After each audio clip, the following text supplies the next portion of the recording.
Hello मेरे प्यारे बच्चों, कैसे हाल है आप सभी के। बहुत अच्छे। तो हम भी मस्त। चलिए, आपकी दुआ से आपका आपका प्यार इतना सपोर्ट मिल रहा है, उसके लिए हम आपको दिल से थैंक यू बोलते हैं कि आप हमें सपोर्ट कर रहे हैं और आप भी हमारी पढ़ाई को अपने दिल से पसंद कर रहे हैं। उसके लिए बहुत बहुत धन्यवाद है। बस आपसे एक ही रिक्वेस्ट है कि ये जो आपका प्लेटफॉर्म है यूपी बोर्ड का, एंड टू एंड साइंस 369 पर, आपको उन सब बच्चों को जोड़ना है जो बच्चे बेचारे कहीं पढ़ नहीं पा रहे। क्योंकि जो पढ़ रहे हैं उनका तो पढ़ना है ही। ये प्लेटफॉर्म आप लोगों के तैयार किया गया है ताकि वो किसी भी कारण से अपनी पढ़ाई ना छोड़ पाए। प्यारे बच्चों, जैसा कि आपको पता है कि हमारा विज्ञान चल रहा है, तो विज्ञान के दूसरा भाग है और जिसमें समीकरण को संतुलित करना है। हो सकता है ये वीडियो थोड़ी लंबी हो जाए, लेकिन संतुलित करना सीख जाएंगे। समीकरण को संतुलित करना, जैसे मैंने आपको पिछली वीडियो में बताया था, शायद जब हम सूत्र बना रहे थे, आपको याद होगा कि हमें समीकरण को, तुम्हारे भाई बहन या पापा जी अगर किसी ने वीडियो में देखी होगी तो कहेंगे उन्होंने 2 या 3 नहीं लिखा। तो बेटे, आज उसी का मौका आपकी किताब में देखने को मिलेगा कि संतुलित समीकरण कहते किसे हैं। पहले तो जानना है संतुलित समीकरण कहते किसे हैं और उसको देखना है कि समीकरण को हम कैसे संतुलित करेंगे, क्या संतुलित होता है ये भी देखते हैं। चलिए तो बेटे पहले देख लेते हैं हम पढ़ना क्या चाहते हैं, तो आइए मेरे साथ में पढ़ते हैं। तो बेटे एक तो है समीकरण को संतुलित करना। ये बात तो हमें समझ में आती है कि समीकरण को संतुलित करना टॉपिक है, लेकिन आप मुझे ये बताइए कि संतुलन होता क्या है, ये संतुलित होती क्या है, इस बात को हमें ध्यान रखना है। ठीक है ना प्यारे बच्चों। तो संतुलित का मतलब होता है बैलेंस करना। बैलेंस का मतलब दोनों तरफ बराबर होना। मतलब अगर इधर 5 किलो आलू हैं तो जो भी चीज इधर हो वो भी 5 किलो होनी चाहिए, तो जब भी तो तराजू बराबर होगा। तो इसका मतलब ये होगा ये भी बराबर हो और ये भी बराबर हो। अगर ये 7 किलो तो ये से भी 7 किलो करना पड़ेगा, अगर ये 10 किलो है तो इससे भी 10 किलो करना पड़ेगा। ठीक है ना प्यारे प्यारे बच्चों। तो समझ में आ रहा है कि संतुलित करने का मतलब होता है बिल्कुल इक्वल, बराबर कर देना, उसे बोलते हैं हम संतुलित करना। अब मेरी बात समझना, मैंने बताया ना बेटा, पढ़ाई से पहले समझना और बोलना जरूरी है। आज जब मैंने 2 हाथ लिए हैं तो एक हाथ इधर है और एक हाथ इधर है, तो समीकरण तो आपने पढ़ी थी कि हम समीकरण जो बनती है, तीर के एक इधर होते हैं, जो होते हैं वो अभिकारक कहलाते हैं। जिनसे हम कोई क्रिया कराते हैं उन्हें हम अभिकारक बोलते हैं। इसमें क्या बोलते हैं बेटा, उत्पाद। क्या बोलते हैं, उत्पाद। तो इसमें भी तत्व उपस्थित होते हैं और इनमें भी तत्व उपस्थित होते हैं। होते ना होते, जब तो बनेंगे कोई सी चीज है। तत्व का मतलब वही एल्युमिनियम सल्फेट, बेरियम सल्फेट। तो देखिए बेटे, तो समीकरण तैयार होगी, यानी वे रासायनिक अभिक्रिया है जिनमें अभिकारक और उत्पाद के तत्वों की, अभिकारक और उत्पाद के तत्वों की परमाणु संख्या बराबर हो। परमाणुओं की संख्या बेटे कैसी होनी चाहिए, संख्या कैसी हो, बराबर होनी चाहिए। समझ में आ गई। तो देखो डेफिनेशन तैयार है बेटे, अभिकारक और उत्पाद में उपस्थित तत्वों के परमाणु की संख्या अगर बराबर होती है तो वे समीकरण संतुलित समीकरण कहलाती हैं। मेरे साथ एक बार बोलेंगे, वे रासायनिक समीकरण, हाँ दोबारा बोलिए बोलिए, वे रासायनिक समीकरण जिसमें अभिकारक और उत्पाद के अणुओं की, तत्वों के अणुओं की संख्या बराबर होती है, क्या बोलते हैं बेटे उसे, संतुलित रासायनिक समीकरण। तो देखिए बेटे, बिल्कुल इसी भाषा को आप लिखेंगे, बिल्कुल ऑफलाइन की तरह, मतलब लीजिए ऑनलाइन का। ठीक है ना प्यारे बच्चों, देखिएगा। चलो लिखते हैं, कॉपी पेंसिल लेके बैठे नहीं, ओहो कॉपी लेके बैठा करो। आप साथ में लिखेंगे, थोड़ा थोड़ा छोड़ा छोड़ा लिखना शुरू करेंगे तो आपकी आदत बनेगी, आदत बनेगी तो आपको बड़ा मजा आएगा। ठीक है ना, लिखने से तो हमें याद होता है, दूसरा हमें कभी काम नहीं करना पड़ता। नोट साथ के साथ बन जाएंगे, साथ के साथ बनेंगे। चलिए बेटे, तो लिखते हैं, यानी वे रासायनिक समीकरण, बेटे क्या बोलेंगे, वे रासायनिक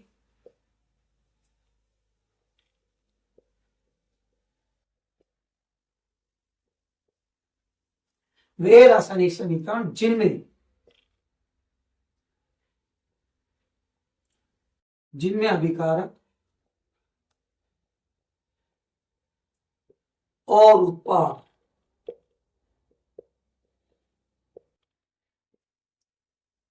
उत्पाद के परमाणुओं की संख्या, उत्पाद के परमाणुओं परमाणु की संख्या बराबर होती है। संख्या बेटे कैसी होती है, बराबर होती है।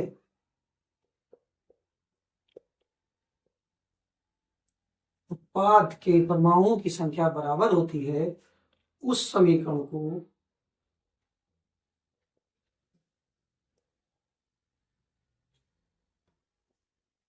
को संतुलित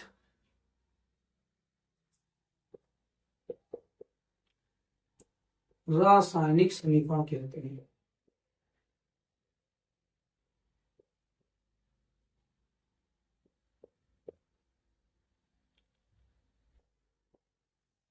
समीकरण बेटे कहते हैं, आपको समझ में आ गया। यानी वे रासायनिक समीकरण जिसमें अभिकारक और उत्पाद के अणुओं की संख्या कैसी हो बेटे, बराबर हो, उसे क्या बोलेंगे हम, संतुलित रासायनिक समीकरण बोलेंगे। तो बोलोगे सर जी ये कैसे हो गया, हमें कैसे पता चलेगा? बिल्कुल बिल्कुल बिल्कुल, अभी तो बेटे टॉपिक यही है हमारा, समीकरण को संतुलित करना।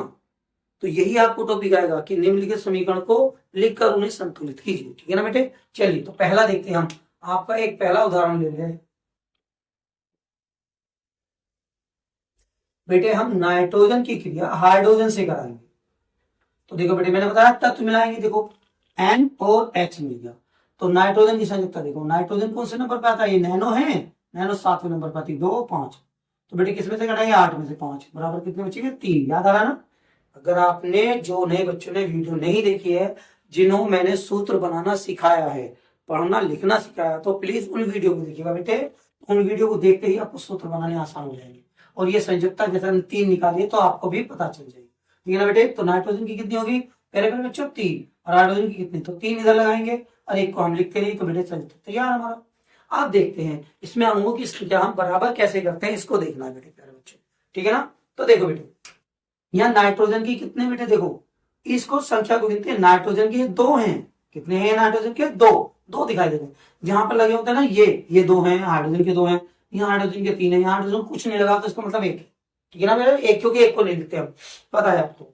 तो देखिए बेटे हम एक एक तत्वों को देखेंगे और आगे बढ़ते चले जाएंगे। देखिए बेटे यहाँ पर नाइट्रोजन की कितने, 2, तो इधर भी 2 होने चाहिए।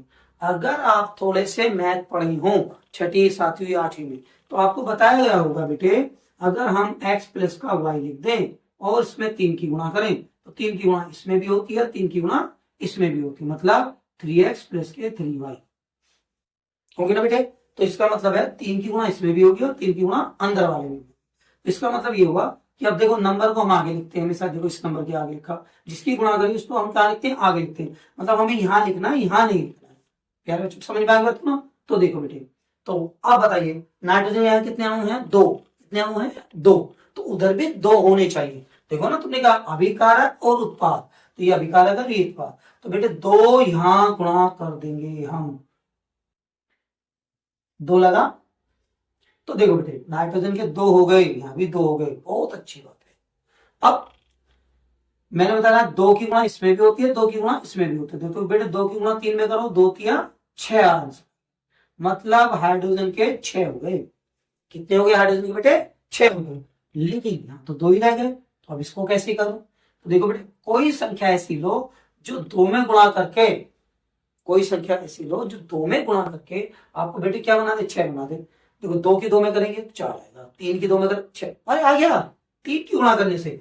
इसका मतलब हम 3 यहाँ पर गुणा कर देंगे। आया बेटे समझ में, थोड़ा सा, थोड़ा ज्यादा नहीं आना चाहिए अभी आपके, क्योंकि ज्यादा आ गया तो एकदम मुझे आप मुझे रिजेक्ट कर देंगे। ठीक है ना। आपको थोड़ा थोड़ा समझ में आना, थोड़ा सा समझ में आया होगा, क्लियर है ना, थोड़ा सा समझ में आया होगा। तो देखते हैं बेटे, अभी घबराना नहीं है कि आपको घबराना पड़ गया, बिल्कुल नहीं, बिल्कुल बिल्कुल प्यार से सीखेंगे। ठीक है ना। अभी एक संतुलित और करते हैं, देखते हैं बेटे। तो पहली है, ये दूसरी है, ठीक है। तो बेटे हम मैग्नीशियम को जोड़ लें, मैग्नीशियम प्लस ऑक्सीजन। अच्छा बहुत सारे के बच्चे में N2H2O2 लिखते हैं, यहाँ Mg2 क्यों नहीं लिखा, नहीं बेटे कुछ तत्व ऐसे हैं जिन्हें 2 के फॉर्म में रखा जाता है। हाइड्रोजन है, ऑक्सीजन है, नाइट्रोजन है, क्लोरीन है, केवल इनको बेटे 2 के फॉर्म में रखा जाता है, ये अकेले अणु नहीं होते। अब क्यों नहीं होते, ये वाली बात बिल्कुल आपकी मानने की बात है बेटे। जब हम आपको इलेक्ट्रॉनिक विन्यास पार्ट नंबर 4 में कार्बनिक यौगिक का इलेक्ट्रॉनिक विन्यास समझाएंगे, तब आपको ये पता चलेगा ये 2 हम क्यों लगाते हैं। ठीक है ना। तो पार्ट नंबर तक आप सबर रखेंगे, उसके बाद ही हमें पता चलेगा। चलिए बेटे, तो देखिए बेटे अब हम इनको क्रिया करेंगे, वही अपना फंडा करेगा, पहला दूसरे से बताइए, पहला जुड़ गए। देखो बेटे MgO बन गया, इसकी से सकता 2, इसकी से सकता कट गए। देखो बेटे हम पहले करते हैं, ये हमारा काम पहले बैलेंस करने से। आप बेटे इसको बैलेंस करना है, कैसे बैलेंस करना है ये भी देखिएगा बेटे। Mg के यहाँ पर 1 है, यहाँ पर 1 है, बच गए जान, हमें कोई गुणा नहीं करनी पड़ी, पक्की। चलिए ओके देखो यहाँ पर कितने बेटे, दो, कितने हैं, दो, और यहाँ कितना होगा, एक। तो इसका मतलब हमें दो की गुणा यहाँ करनी पड़ेगी। तो जब हमने दो की गुणा करी तो ऑक्सीजन के तो दो हो गए, मैंने बताया ना दो की गुणा इसमें भी होगी, दो की गुणा उसमें भी होगी। तो बेटे ऑक्सीजन के दो हो गए तो Mg के भी तो दो हो गए, हुए नहीं हुए, क्योंकि हमने इसकी गुणा करी है। पक्की बात ना बेटे, इसकी दो की गुणा करी है, कोई परेशानी तो नहीं है, ठीक है ना। तो यहाँ पर, अब यहाँ पर हम क्या करेंगे, देखो Mg के दो हो गए तो इधर कितने रहे, एक है, तो हम यहाँ पे दो की गुणा कर देंगे। तो बेटे मुझे नहीं लगता कि अब नहीं आया हो समझ में, अब आपको ये बिल्कुल क्लियर समझ में आ गया होगा। तो घबराना नहीं है, अभी अभी तो और करेंगे, और समझेंगे, घबराने वाली बात नहीं है। चलिए अगला देख लेते हैं, H2 प्लस Cl2, यानी हाइड्रोजन और क्लोरीन आपस में मिलेंगे तो H और Cl बनेगा। अब देखते हैं, इसकी एक की कट गई, तो देखो बेटा हमारा सूत्र बन गया, पहले हमने सूत्र बनाया यहाँ तक है। अब बेटा संतुलित देखना है इसको कि संतुलित हुई या नहीं हुई, तो देखते हैं। तो देखिए बेटे यहाँ पर कितने हमारे हाइड्रोजन के, दो, कितने बेटे हाइड्रोजन के, दो। क्लोरीन के यहाँ कितने, पहले हाइड्रोजन के देखेंगे, हाइड्रोजन के दो है, तो बेटे दो की गुणा हमें यहाँ पर,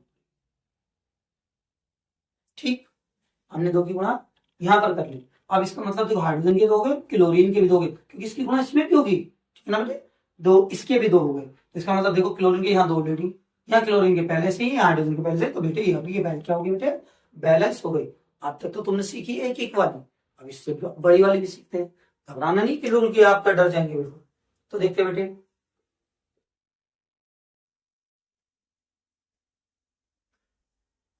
फेरिक प्लस H2O,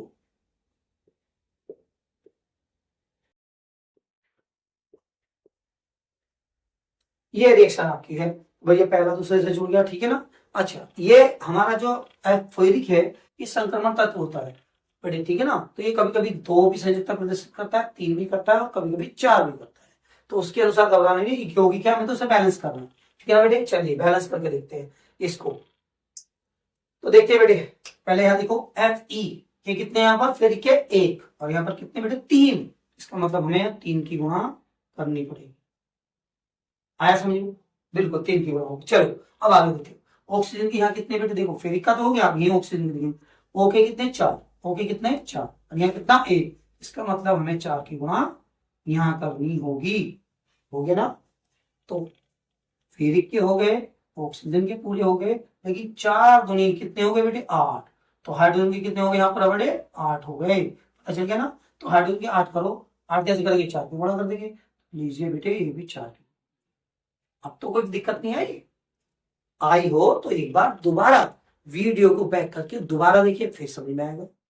एक बार नहीं, दो बार नहीं, तीन बार, आपको तीन बार बैक करके देखनी है इसको बार बार, तो आपको ये समझ में आ जाएगा। अच्छा डर गए फिर जी, बस इतनी है, नहीं बेटे बहुत है, ये तो हमें सीखना है। एक चौथी, चलिए तो चौथी और देख लेते हैं बेटे, हम सल्फ्यूरिक अम्ल की सोडियम हाइड्रोक्साइड की कर H2SO4 हम सोडियम हाइड्रोक्साइड के साथ क्रिया करा दें, तो देखो पहला दूसरे से जुड़ जाएगा, तो ये बनेगा, पहले इसको जोड़ेंगे दूसरे को पहले से, तो Na और SO4, Na की एक होती लिखते नहीं, SO4 की दो होती लिख दिया, प्लस जब भी बेटे H और H मिलते हैं, देखो पहले एक समझो, H2O को बेटे हम हमेशा HOH लिखेंगे, इसी से हमसे संयोजक, इसी से समझ में आ रही ना बेटे। हाइड्रोजन जल को हम क्या लिखेंगे, HOH लिखेंगे, इससे हमारी समीकरण बैलेंस आसानी से होगी और समीकरण बनाने में आसानी होगी। तो देखो जैसे हमने कहा H और OH, तो बेटे हम यहाँ लिखेंगे तो H2O ही, इसके नीचे हम HOH लिखेंगे। ये रफ काम है, नहीं बताना नहीं कि जल को HOH लिखा जाता है, जल का आयनिक गुणनफल होता है, पार्ट नंबर 2 में पढ़ेंगे, ठीक है ना। तो बताना मत, क्योंकि इससे पता हमारा पूरा बैलेंस हो जाएगा, सब कुछ जो हम बैलेंस करना चाहेंगे, ठीक है बेटे, समझ में आ गया ना। तो देखिए अब इसको बैलेंस करेंगे हम, चलिए बैलेंस करते हैं। तो देखो बेटे पहले हाइड्रोजन को देखो, यहाँ हाइड्रोजन के कितने हैं, दो, और यहाँ बेटे यहाँ देखना, यहाँ नहीं देखना, यहाँ देखना, हाइड्रोजन कितने हैं, एक। तो हमने दो की गुणा यहाँ करी है, तो यहाँ भी हम करेंगे, क्योंकि ये भी तो जल है, इससे तो बस हमें बैलेंस पूरा करना है, ठीक है ना बेटे। चलिए SO4 का यहाँ पर कितना, एक, SO4 का यहाँ पर एक, बहुत ही बढ़िया, ये पूरा होगा कंप्लीट। अब यहाँ पर Na का यहाँ पर बेटे देखो कितना है, Na का कुछ नहीं लगाना तो एक मानेंगे, यहाँ पर कितना है, दो, तो बेटे दो मानेंगे, तो इसका मतलब हम दो की गुणा यहाँ करेंगे। अब 2 की जैसे ही गुणा करी तो OH के भी तो 2 हो गए ना, हो गए। तो OH के भी 2 हो गए, तो देखो बेटे OH के भी यहाँ पर 2 हैं, OH के भी यहाँ पर 2 हैं। जल से बैलेंस नहीं होती, आपकी जल्दी समझ में नहीं आती, तो इसलिए आपको पता होना चाहिए कि ये बैलेंस इस तरीके से नहीं होगी, HOS लगाने से होगी। ठीक है ना बेटे, ये क्लियर, काम खत्म। अब इसे हम मिटा देंगे, आपको किसी को क्या पता, बिल्कुल भी नहीं। चलिए एक लास्ट और करते हैं बस, केवल बहुत जल्दी कर लेते हैं, हो जाएगा ना। चलिए बेटे ये हो जाएगा, यहां तक चल जाएगा। चलिए अब ये है बेरियम क्लोराइड, और इस पर हम देखें एल्युमिनियम सल्फेट।